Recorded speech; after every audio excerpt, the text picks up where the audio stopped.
The Committee for the Relief of the Black Poor was a charitable organization founded in London in 1786 to provide sustenance for distressed people of African and Asian origin.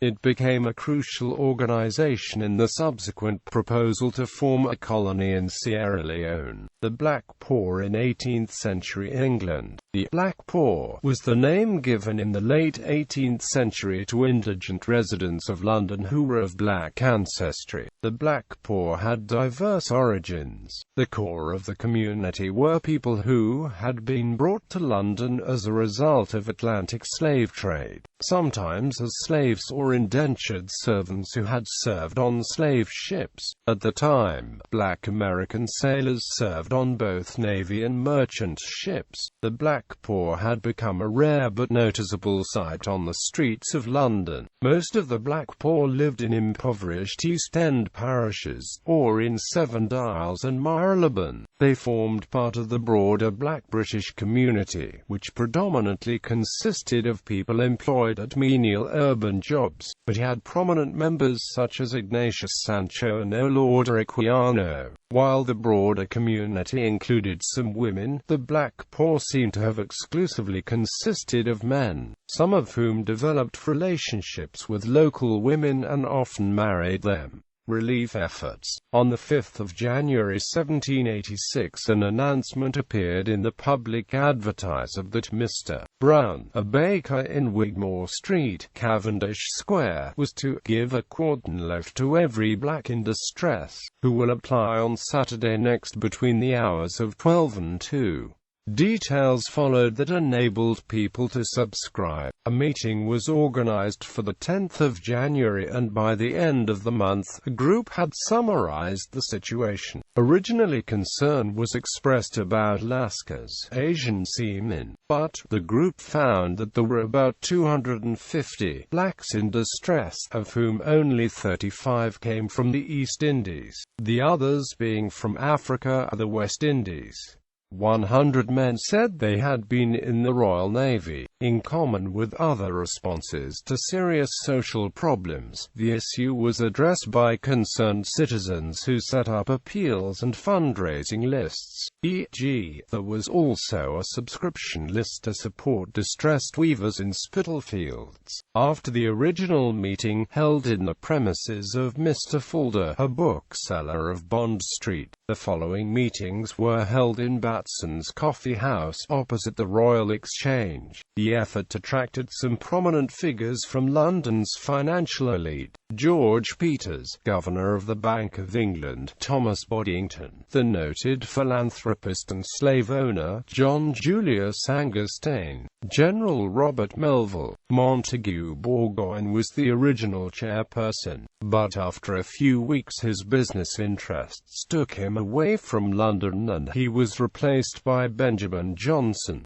who in turn suffered ill health and was replaced by Jonas Sanway. The abolitionists Samuel Hoare and two of the three Thornton brothers, Henry and Samuel, were also involved, along with James Pettit Andros and Sir Joseph Andros.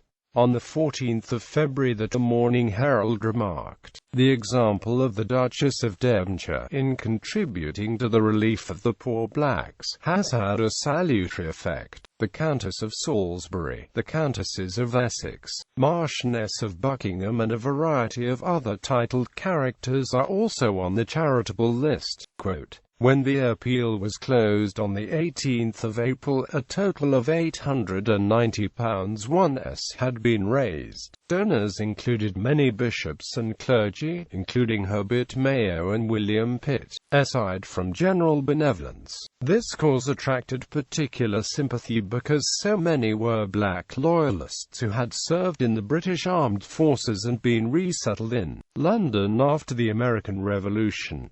The largest donation was collected from among the Quakers by Samuel Hoare. The committee soon organized two venues for regular distribution of alms: the White Raven Tavern in Mile End and the Yorkshire Stingard in Lisson Grove, Marylebone. These venues were open for several hours a day, providing outdoor relief. There was also a sick house set up in Warren Street, where 40 to 50 men needing medical attention were provided for with indoor relief. Some of the recipients of aid were found jobs, particularly as seamen, in providing clothes so that men could get work as sailors. Some of the committee members were simply applying the same charitable methods they had used in organizations such as the Marine Society. But the shortage of work at sea meant that unemployment remained a problem. Surplus labor was drifting in from the countryside, and many English people also took up begging in London, lacking the resources to set up any new industry. The committee took heed of such individuals as Richard Weaver, who was willing and desirous to go to Halifax and other parts of Nova Scotia where there is a fairer prospect of employment. Soon the charity focused its goals on giving a temporary relief to the objects of the charity, and in future to provide them with clothes and a settlement abroad, to such places as may put them in a condition of getting the bread in freedom and comfort.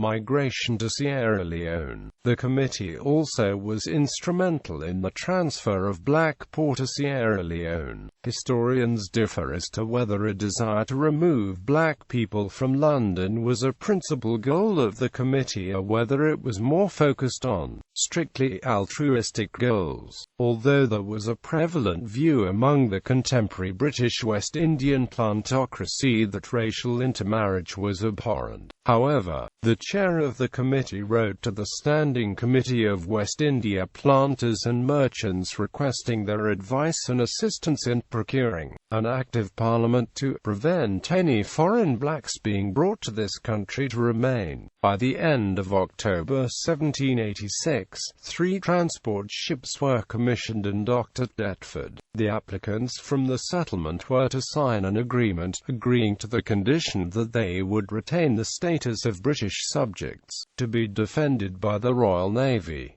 They were then given a document granting the citizenship of Sierra Leone. On the 9th of April 1787 the ships left Portsmouth with about 280 black men, 70 white women, and 40 black women. They were accompanied by some English tradesmen. The white women were most likely the wives and girlfriends of black men, with government assistance. It is thought in total 4,000 blacks were transported from London for resettlement to the colony of Sierra Leone in 1787. Today the descendants of the black poor of the Sierra Leone Creole people, the ones that could finish the voyage, arrived off the shore of Sierra Leone on the 15th of May 1787.